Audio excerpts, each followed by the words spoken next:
principaux critères de choix d'une variété de blé tendre sont d'abord l'adaptation au milieu.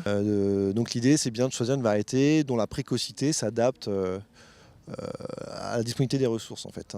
En zone de Champagne, comme ici, vous pouvez semer des variétés avec des cycles très très longs, donc des variétés tardives. L'intérêt, c'est que plus le cycle est long, avec des disponibilités des ressources, c'est que vous allez pouvoir valoriser tout ça et le transformer en rendement, en quintot.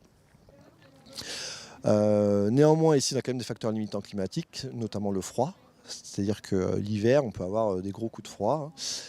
Et donc, il faut semer des variétés très hiver.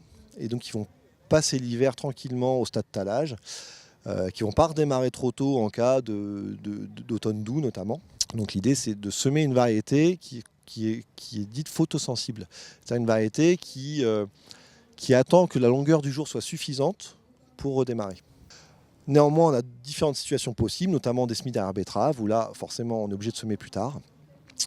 Et donc, en semant plus tard, on va au contraire chercher un peu de précocité pour ce qu'on appelle pour éviter les à-coups climatiques. C'est à peu près le même raisonnement si on est en sol plus superficiel, avec moins d'eau, dans des régions un peu plus séchantes. Donc, clairement, du nord au sud, dans le nord, on a plutôt des climats avec un peu plus d'eau, tout au long du cycle en tout cas, puis des sols plus profonds. Donc là, quand on est au nord de la Seine, on peut semer des variétés très tardives. Plus on va descendre vers le sud et plus on va aller sur des climats plus séchants, et si en plus on a des sols superficiels, plus on va aller chercher des variétés très précoces, qui de fait ont un peu moins de rendement, mais qui ont un cycle plus court, et donc qui vont moins souffrir des à-coups climatiques de fin de cycle.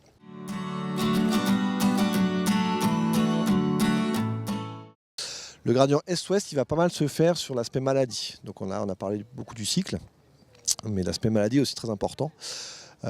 L'idée, c'est aussi d'aller chercher des variétés résistantes aux maladies. C'est aussi vraiment un des gros axes de recherche de la sélection.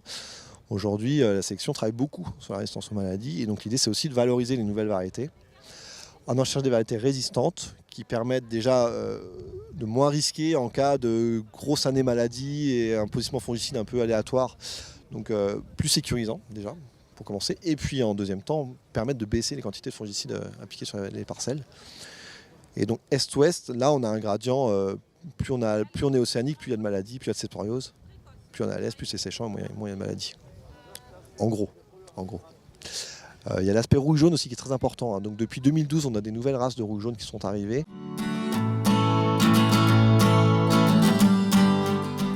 Il faut produire des variétés de blé aussi qui sont adaptées aux débouchés qu'on va avoir dans la région.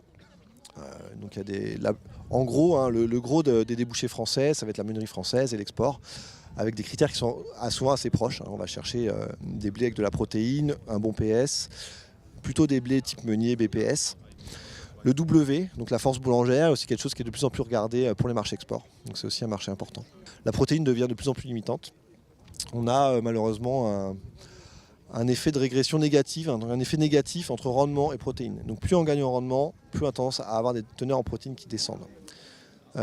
Et donc l'idée, c'est d'aller chercher des variétés qui sont capables de produire, mais de maintenir des teneurs en protéines un peu plus élevées. Ce qui existe aussi. Donc c'est vraiment aussi un des gros axes de sélection avec les maladies, sachant qu'il n'y a pas de miracle. Plus on produit et moins on a de protéines.